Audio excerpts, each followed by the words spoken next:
ಅದು ಪಕ್ಷದಲ್ಲಿ ಮುಖ್ಯಮಂತ್ರಿಗಳಿದ್ದಾವೆ, ಅಧ್ಯಕ್ಷರಿದ್ದಾರೆ, ಕೇಂದ್ರದಲ್ಲಿ ವರಿಷ್ಠರಿದ್ದಾರೆ. ಅವ್ರ ನಡುವೆ ಇರುವಂಥ ವಿಷಯ. ನಮ್ಮದೇನಾದರೂ ಅಭಿಪ್ರಾಯ ಕೇಳಿದರೆ ಹೋಗಿ ಹೇಳಿ ಬರ್ಬೋದು. ಅದು ಬಿಟ್ಟು ನಾವು ಚರ್ಚೆ ಮಾಡೋ ವಿಷಯ ಅಲ್ಲ. ಎಲ್ಲಿ ಯಾವುದೋ ಸೂಕ್ತ ಸಂದರ್ಭದಲ್ಲಿ ಪಕ್ಷದ ನಾಯಕರು ನಮ್ಮ ಅಭಿಪ್ರಾಯ ಕೇಳಿದರೆ ಅಂಥ ಸಂದರ್ಭದಲ್ಲಿ ನಾವು ಅಭಿಪ್ರಾಯ ಕೊಡ್ತೇವೆ. ಬಿಟ್ಟರೆ ಈ ಒಂದು ಚರ್ಚೆಯಲ್ಲಿ ನಮ್ಮದೇನು ಪಾತ್ರ ಅಷ್ಟಿಲ್ಲ. ಆ ವಿಷಯ ಭಾಳ ಚರ್ಚೆ ಆಗಿದೆ. ಆ ಚರ್ಚೆಗೆ ನನ್ನ ಕೊಡುಗೆ ಏನೂ ಇಲ್ಲ. ಹೊಸದಾಗಿ ಬೆಳಕು ಚೆಲ್ಲುವಂತಹ ಅವಕಾಶನೂ ಇಲ್ಲ ಆ ವಿಷಯದಲ್ಲಿ. ಅದು ಬಹಳ ಚರ್ಚೆ, ಅಗತ್ಯಕ್ಕೆ ತಕ್ಕಾಗಿನೋ ಅಗತ್ಯಕ್ಕೆ ಮೀರಿದ ಚರ್ಚೆ ಆಗೋಗಿದೆ.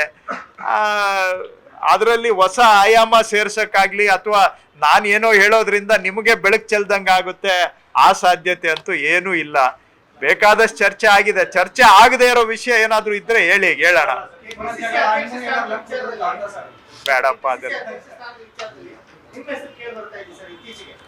ಗೊತ್ತಿಲ್ಲ. ಇವೆಲ್ಲ ಊಹಾಪೋಹಗಳು, ಚರ್ಚೆಗಳು.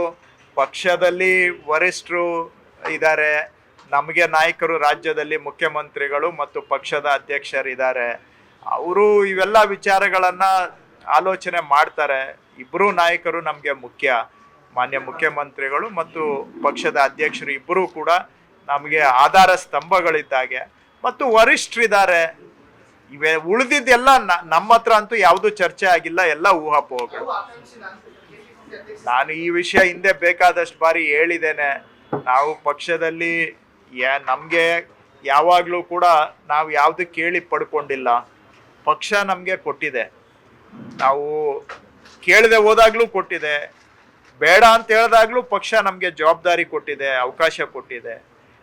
ವರಿಷ್ಠರ ಮೇಲೆ ನಮಗೆ ನಂಬಿಕೆ ಇದೆ. ಅವ್ರು ಮಾಡುವಂಥ ತೀರ್ಮಾನ ರಾಜ್ಯದ ಹಿತದಲ್ಲಿ ಇರುತ್ತೆ, ಪಕ್ಷದ ಹಿತದಲ್ಲಿ ಇರುತ್ತೆ ಅನ್ನುವಂಥದ್ದು ನಾನು ಯಾವತ್ತೂ ಕೂಡ ನಂಬಿ ಆ ಒಂದು ರೀತಿಯಲ್ಲಿ ಕೆಲಸ ಮಾಡ್ಕೊಂಡು ಬಂದಿರೋರು. ಸೊ ಹಾಗಾಗಿ ನೋಡೋಣ ಅವರ ವಿಚಾರ ಅವೆಲ್ಲವೂ ಕೂಡ.